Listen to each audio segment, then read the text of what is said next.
महानायक राष्ट्रपिता धरती आबा शहीद आदिवासी क्रांतिकारी भगवान बिरसा मुंडा को नमन।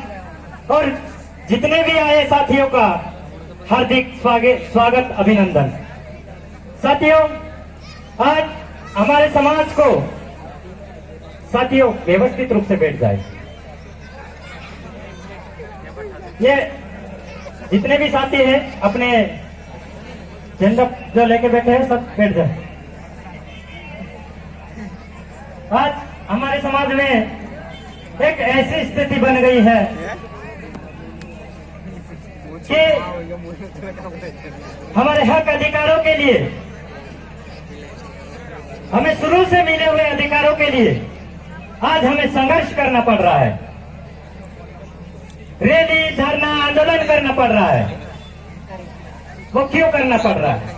क्योंकि ये बड़वानी जिला 5वीं अनुसूचित क्षेत्र में आता है कि नहीं? बड़वानी जिला पूर्ण रूप से 5वीं अनुसूचित क्षेत्र है, फिर भी हमें हमारे अधिकारों के लिए संघर्ष करना पड़ रहा है। ये एक सोचने वाली बात है। वो कारण क्या है, इस पे सोचने वाली बात है। मैं 3-4 प्रश्न करूंगा और शासन प्रशासन भी है, सभी के सहयोग से ये कार्यक्रम सफल होगा। आज भगवान बिरसा मुंडा की जयंती है। मैं कुछ महामानव के पर बताना चाहूंगा। धरती आबा ने मात्र 9 वर्ष की उम्र में अपना उलगुलान चालू किया था। 9 वर्ष की उम्र में उलगुलान शब्द का निर्माण कर दिया था। उलगुलान शब्द यानी क्या? सामाजिक सामूहिक आंदोलन।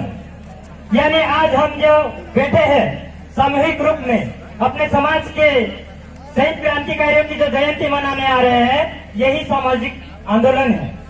इसको हम सिर्फ आयोजन के रूप में नहीं देखेंगे, इसको हम एक आंदोलन के रूप में देखेंगे, इसको हम सामूहिक उलगुलान के रूप में देखेंगे। ऐसी व्यवस्था हमें तैयार करके चलना पड़ेगा। आज की जो व्यवस्था है, हमारे समाज की जो व्यवस्था है, वो थोड़ी सी डगमगा गई है, पूरी नहीं, थोड़ी सी डगमगा गई है। उस व्यवस्था पे हमें वापस से चलना पड़ेगा। जो व्यवस्था कहां से बनेगी? वो व्यवस्था आएगी हमारे शहीद क्रांतिकारियों के उलगुलानों को हमें मार्गदर्शन देना पड़ेगा, उनके रास्तों पे चलना पड़ेगा, उनके विचारधाराओं पे चलना पड़ेगा। ये चीजें हमें अपना कर चलना पड़ेगा। और मैं अपने शब्द ज्यादा नहीं बोलूंगा, लेकिन मैं यहाँ के जो युवा इतना संघर्ष करते हैं, उनके ऊपर क्या परेशानी होती है, ये मैं थोड़ा सा प्रश्न करना चाहता हूँ। बड़वानी जिला 5वीं अनुसूची में है कि नहीं? साथियों दूर दूर से आए हैं, थोड़ा सा जवाब भी दीजिए। डीजे चालू है। शेड्यूल एरिया है कि नहीं बड़वानी जिला? तो शेड्यूल एरिया में हमारे जो अधिकार है वो सुरक्षित है कि नहीं?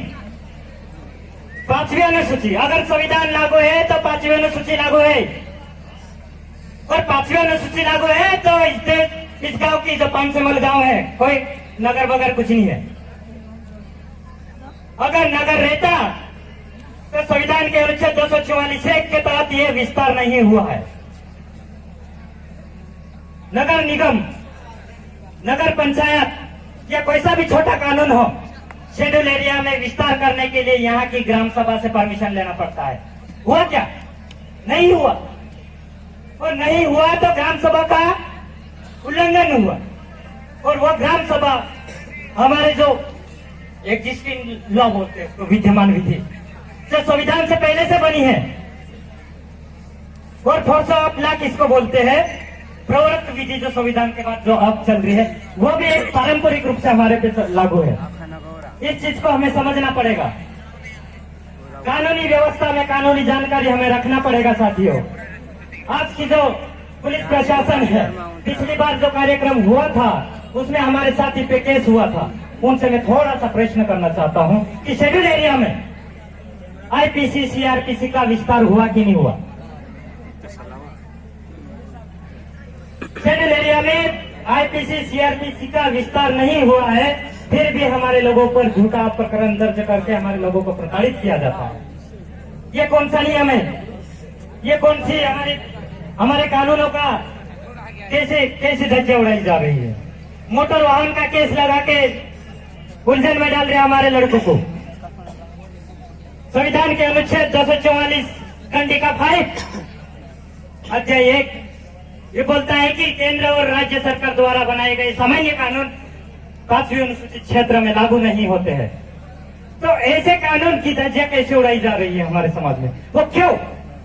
कारण ये है कि हम उस कानून को अध्ययन नहीं कर रहे। हम हमारे समाज के शहीदों द्वारा दिए गए अधिकारों को हम अध्ययन नहीं कर रहे। जिस दिन हम उनका अध्ययन कर लेंगे उस दिन हम हमारी व्यवस्था कायम कर लेंगे। लड़ाई हमारी नस्ल फसल बचाने की। लड़ाई किसकी है? लड़ाई हमारे अस्तित्व बचाने की, नस्ल बचाने की, हमारी फसल बचाने की। कुछ दिन पहले भी फैसला है केंद्र सरकार फसल बचाने का, लेकिन हमें नस्ल भी बचाना है, इसलिए हमारे कानूनों का संरक्षित करके हमें चलना पड़ेगा, अध्ययन करके चलना पड़ेगा। हमारे जो सुप्रीम कोर्ट द्वारा कई निर्णय दिए गए हैं, उड़ीसा बनाम उच्चतम न्यायालय 2013 में न लोकसभा न विधानसभा सबसे ऊंची ग्राम सभा, न लोकसभा न सबसे विधानसभा सबसे ऊंची ग्राम सभा, तो कौन बड़ा हुआ भाई? सो के आए कि क्या है? एनर्जी दिखाओ यार, जुनून तुम्हारे में होना चाहिए। ये गर्मी वर्मी हमारे सामने कुछ नहीं लगे, इसी स्थिति लाना है हमको, क्योंकि हमें लड़ना लंबा है। लड़ना लंबा है तो हमारे पास एनर्जी भी बनना चाहिए। तो साथियों, इस तरह से मैं 2 मिनट और लूंगा। थोड़े से मैं सुप्रीम कोर्ट के फैसले आए थे उन पे बात रखना चाहूंगा। उड़ीसा बनाम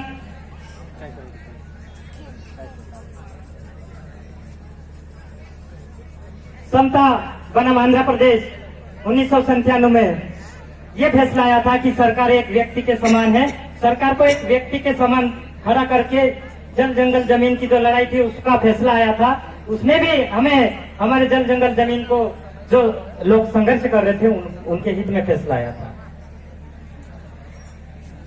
5 जनवरी 2011 इस देश के आदिवासी ही ओरिजिनल इनहेबिटेंट यानी इस देश के मूल मालिक है, ये भी हमें जानना होगा।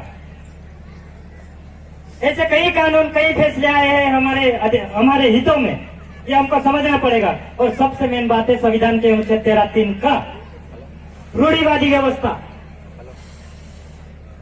शासन ये बोलता है कि अनुच्छेद 13(3) को अमल में नहीं है। कैसे नहीं है भाई? विश्व के ऐसे भी कानून के ज्ञाता को ले आओ, हमारी संस्कृति को डिफाइन नहीं कर सकता। कैसे करेगा? नहीं कर पाएगा, क्योंकि हमारी हर 10 किलोमीटर में बोली भाषा पहनावा रीति रिवाज अलग है। वो कैसे लिखेगा? कपड़े भर जाएंगे पूरे। इसलिए संविधान के अनुच्छेद 13(3) को पावर में है, इसको हमें फॉलो करना पड़ेगा। हमारी रूढ़िवादी व्यवस्था को हमें कायम करना पड़ेगा, उसका अनुसरण करके हमें चलना पड़ेगा। तो साथियों, मैं इतनी बात रखूंगा। आगे और दूर दूर से वक्ता आए हैं, वो अपनी बात रखेंगे। उसी के साथ में नारा लगाऊंगा, ना लोकसभा ना विधानसभा, सबसे ऊंची ग्राम सभा। थोड़ा जोर से एनर्जी चाहिए। हम जैसे युवाओं को एनर्जी चाहिए। इतनी एनर्जी होना चाहिए कि जो अपोजिट सरकार है वो भी हिल जाए। न लोकसभा न विधानसभा, सबसे ऊंची ग्राम सभा। न लोकसभा न विधानसभा, सबसे ऊंची ग्राम सभा। जो जमीन सरकारी है वो जमीन हमारी है। जो जमीन सरकारी है वो जमीन हमारी है। जो जमीन सरकारी है वो जमीन हमारी है। जो जमीन सरकारी है वो जमीन हमारी है। सरकार देश की चालक है, आदिवासी देश का मालिक है। सरकार देश की चालक है, आदिवासी देश का मालिक है। सरकार देश की चालक है, आदिवासी देश का मालिक है। अमोखा। एक छः। बहुत बहुत धन्यवाद आयोजन कमेटी।